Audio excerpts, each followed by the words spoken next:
Hi guys, so today's video is going to be a list of my most surprising books of the year, positive and negative. So the positive ones, they are not necessarily books that I think are the best books I've ever read. It's more that I was not sure what I was going to feel about them. They sounded interesting, so I kind of picked them up and was really pleasantly surprised. And then the other ones are books I thought I was going to absolutely love and then did not. Recently, I did a video with some other booktubers over on the collaborative channel World Hoppers discussing some of your most surprisingly good and bad reads of the year. So I'll have that linked. These are obviously just going to be my personal ones. And I'm going to start with the positive and kind of sprinkle in the negative ones. I do have more positive than negative. And I'm going to start with one that I think is such a hidden gem. If you have heard me talk about it before, just me saying hidden gem probably already reveals what that book is. That would be Ninth Reign. This was such a surprise because I had heard no one talk about it. I was so floored by this book because it's so incredibly unique. It's such a mashup of so many different fantasy genres. It kind of has a little bit of paranormal mixed in with it also being high fantasy, and then it has some technology stuff, but it's hard to explain without giving things away, and part of the appeal of the book, I think, is a discovery along the way. You have three main characters who are all really cool, and I kind of describe them as if Vin from Mistborn was a witch, if Indiana Jones was a lesbian black woman, and then if Geralt from Rivia was super vain and kind of a little too into his looks, and also was sort of like an elf vampire. It's really cool. The book is amazing, and I had so much fun with it. Very unique, like nothing I've ever read, and it's adult fantasy if you're wondering. One of my disappointing surprised reads of the year was Steelheart by Brandon Sanderson. I'm a huge Sanderson fan. I have a bunch of his books. I have foreign editions that I can't even read because I just love his books so much, and I love the foreign editions, and I'm kind of obsessed. I did not like Steelheart. It's not even just that, oh, it was Sanderson, so I thought I would love it. I didn't like the book. I didn't really like it at all. I liked the beginning and I liked the premise, which is if superheroes were bad. It kind of just felt like if a Michael Bay movie was a book. Megan Fox in Transformers is the character in this book, I feel like, in a lot of ways. She's just like kind of sexy and aloof, and for whatever reason the character's obsessed with her. And there's even a line about like how she's basically not like other girls. And even though you don't see them interact with other girls pretty much at all in the book. Anyway, I wasn't a fan. As much as I love Sanderson, that book was not for me. Next up, we have A Curse So Dark and Lonely. I picked this book up at the beginning of the year, and I'd heard really good things, and I thought it sounded fun, but I was a little afraid that the hype was really extra high, and I thought it lived up to the hype. You don't know, it is a Beauty and the Beast retelling, but with a really sassy, formidable main character who you just can't help but root for and love. It was nonstop. The pacing was great. It was such a good time. Surprisingly emotional. And I didn't love the second one as much, but I'm still so excited for the third one. Another one in my surprisingly not loved books would be Foundryside. I thought Foundryside was going to be one of my favorite books that I read this year. And I don't think that my expectations were too high and thus it could never live up to it. I truly felt that this book was not quite the right blend of things for me, despite everything I hear about it. It still sounds like it should be. The magic system is amazing. You have the ability to code objects to think that their reality is different. And the main character is a thief who's on the run, and you have some other characters as well. I didn't love the main character. I liked one of the side characters a lot, but we don't see them as much. And I found that there would be instances of a lot of violence while also having a somewhat juvenile tone at times, and the dialogue was really young, and it was a very interesting blend. I don't know what it was. It just didn't click. I mean, I feel like a hypocrite because Full Metal Alchemist is very campy at times. It's super ridiculous and then also can be really heavy. And in that instance, I loved it. But with this one, the blend just didn't quite click for me. But if it sounds good to you, I highly recommend it. Next up are a couple of dragon books that you've heard me talk about a lot this year, especially one of them in particular, which would be Fireborne. I loved this book so much. Heavy political fantasy though.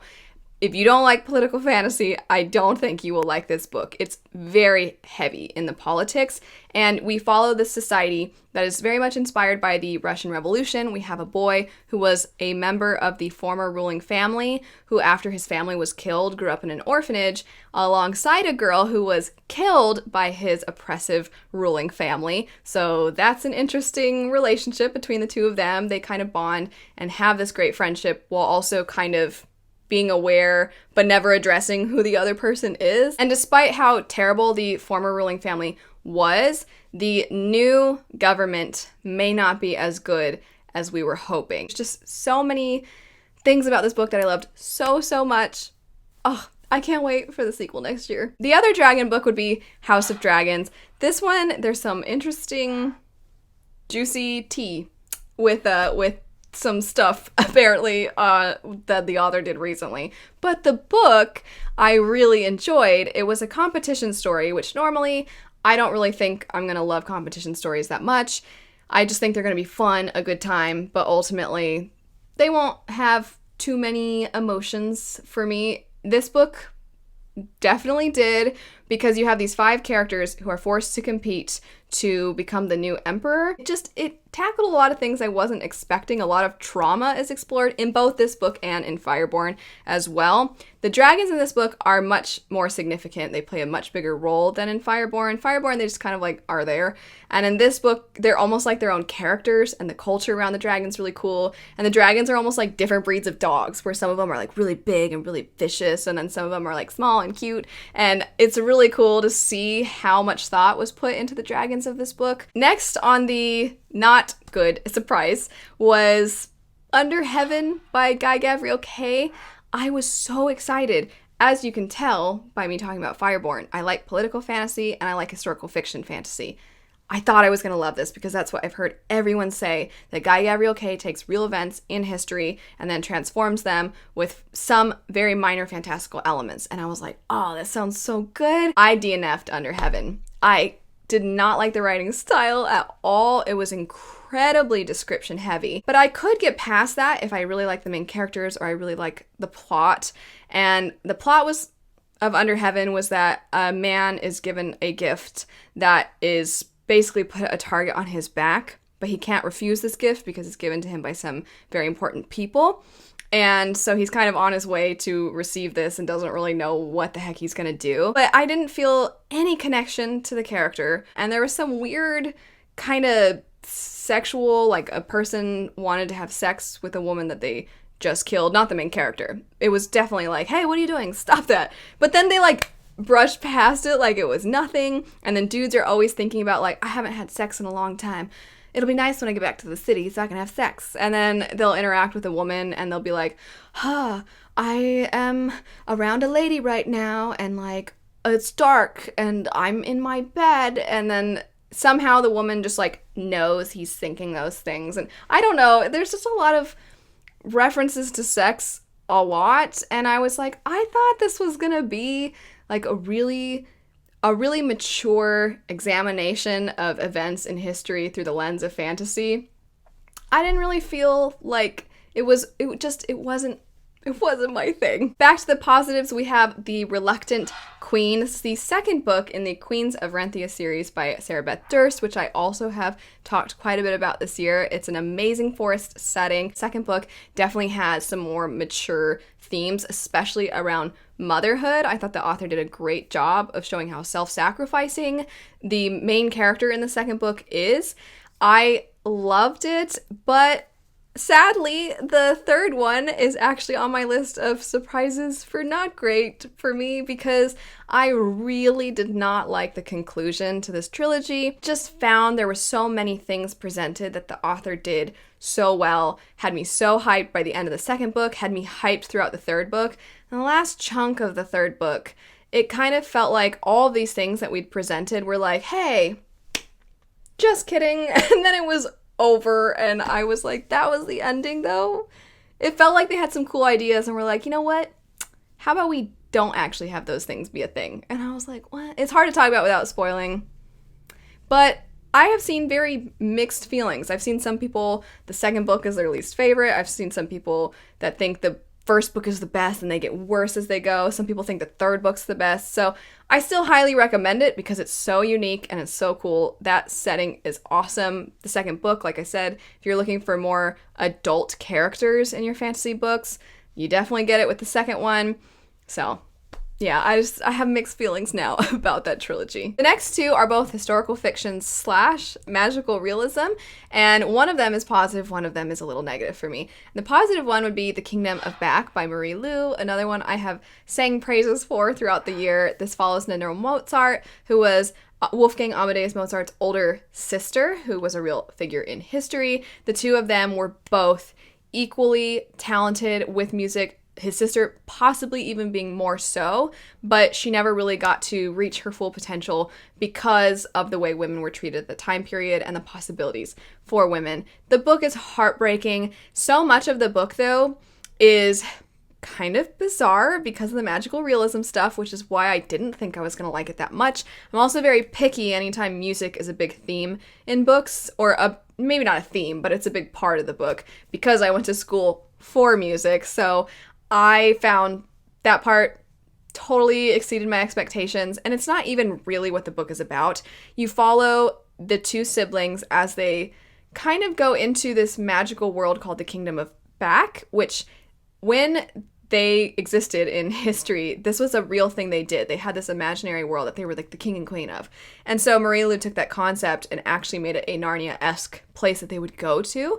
And it's magical realism, so a lot of the times you're like, is this really happening or is it not happening though? I can't tell. But it's very metaphorical. It's very much up for debate. There's a lot of things that can be up for interpretation. The way that I read it was incredibly powerful, very moving, and very sad because the parallels of what's happening in this magical place with what's happening in real life are just heartbreaking, and I was so impressed by it. And then on the opposite end, man, I swear, I'm not trying to be contrary to everyone, but All the Light We Cannot See is a book that I thought was phenomenal. So many things about this book, the way it's written, the way the author is able to make the characters feel so real. They're incredibly well realized.